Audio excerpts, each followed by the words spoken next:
outra, outro legado que foi a Aliança dos Povos da Floresta, né? Um legado que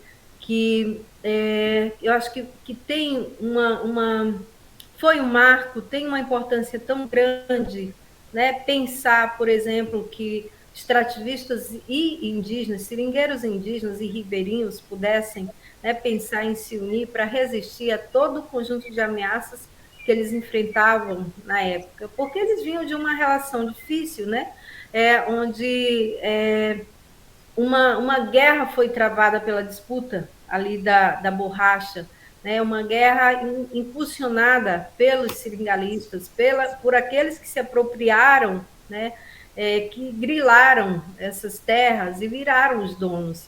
E aí passaram a expulsar os indígenas que moravam aqui, que também exploravam a borracha nessa região, que na época era, né, região da Bolívia, e os seringueiros, os nordestinos que vinham para trabalhar na borracha, eram também forçados a expulsar esses indígenas, né? Então era uma relação tão delicada que superar tudo isso em nome, né, dessa luta, em nome de resistir a todas essas ameaças, naquela época eram grileiros, fazendeiros, madeireiros, aqui na nossa região, foi preciso eu acho que sim, muito diálogo, muita paciência, né?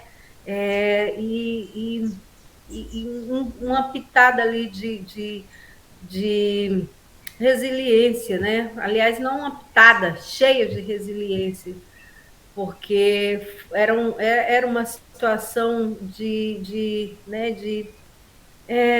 descontentamento, de conflito, de mágoas, de dores, né? E que foi resolvido, né?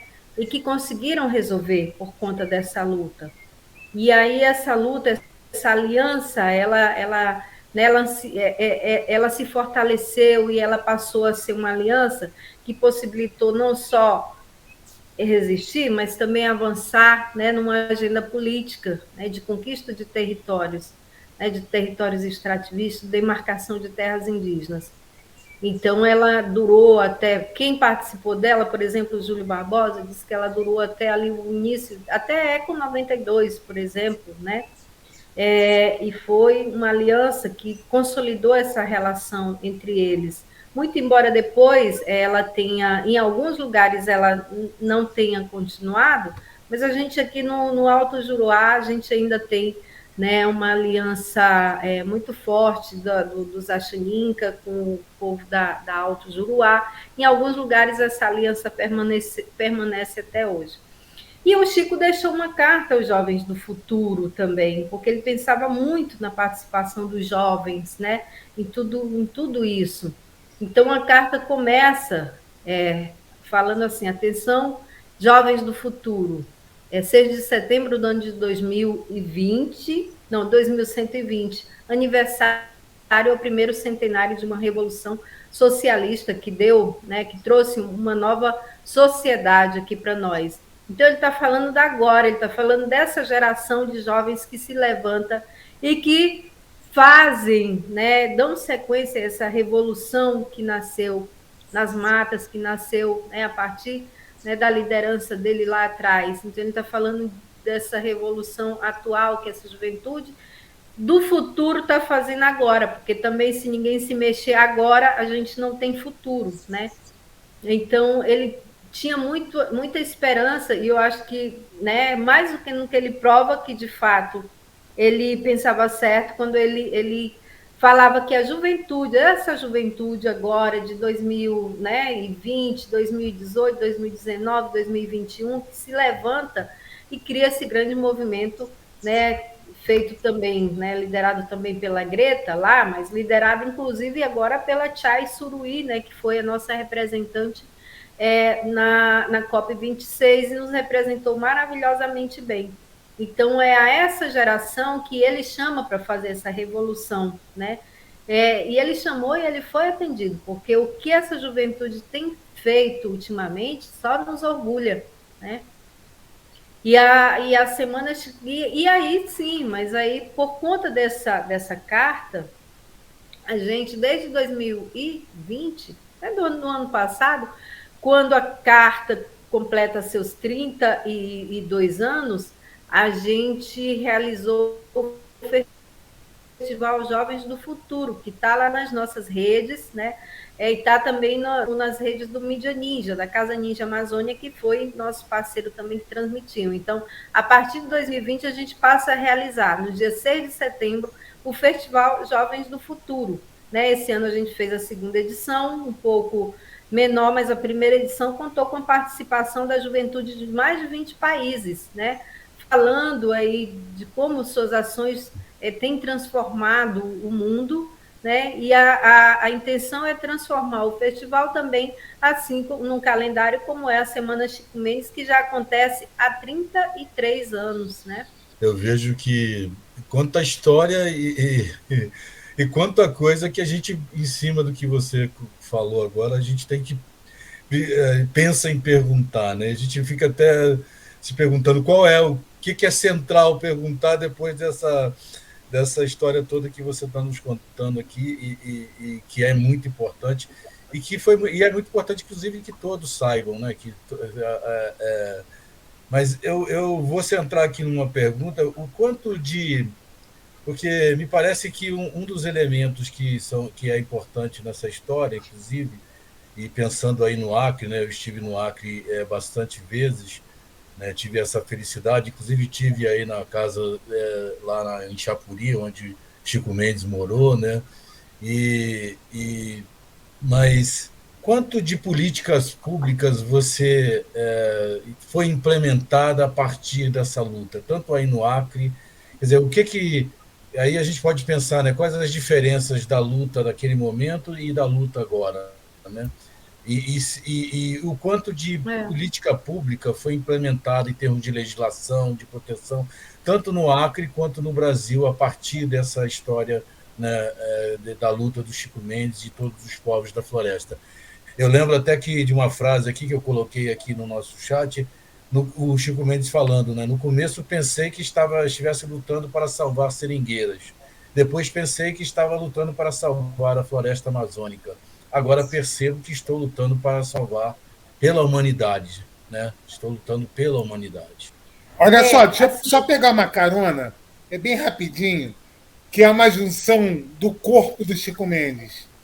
Ela continua movimento sindical com a consciência do sindicalista, com a consciência do comprometido com a natureza, se vendo como parte da natureza, e não como a natureza como algo externo.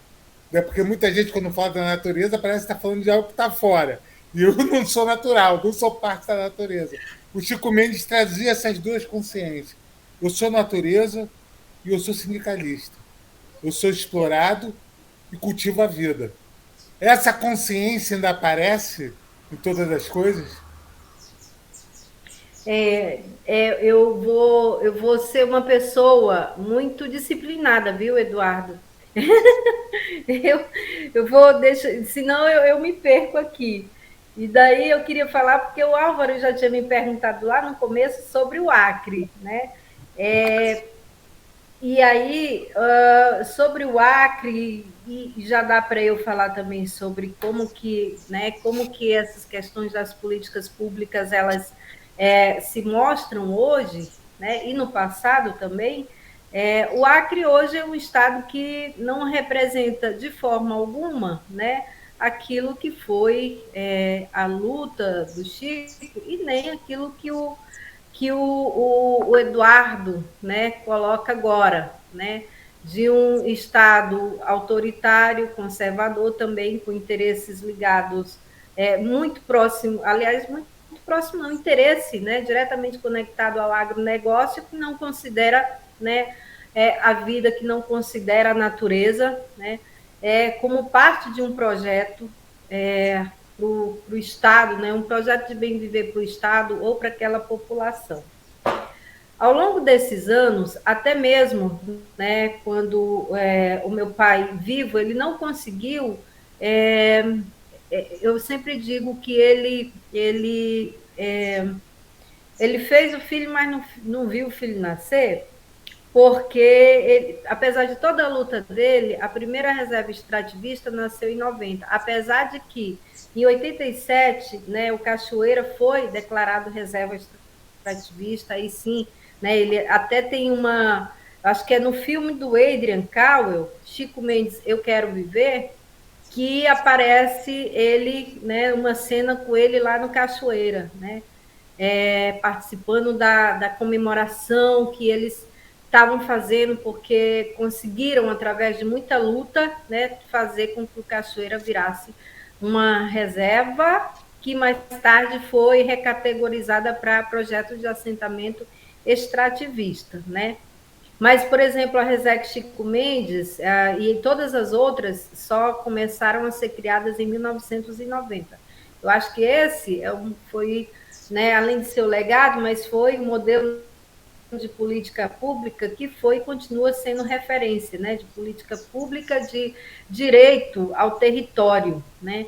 E aí, a partir de então, o CNS, que é o Conselho Nacional das Populações Extrativistas, que antes era Conselho Nacional dos Seringueiros, né, ele, a partir do primeiro encontro nacional, que foi em 85, ainda sob a liderança do meu pai, e foi lá que foi criado, nesse encontro, né, o conceito de reservas extrativistas, a ideia de surgimento do CNS, para poder apoiar o movimento, né, no desenvolvimento da ideia, né, no processo de desenvolvimento, de pensar, né, o que seria, né, essa reserva extrativista. Então, começa daí esse caminho, né, avançando nas questões legais, jurídicas, né, no construir o decreto de criação. O CNS começa, então, a liderar todo esse processo, junto com o Instituto de Estudos, né, Amazônicos, liderado pela professora Maria Alegretti na época.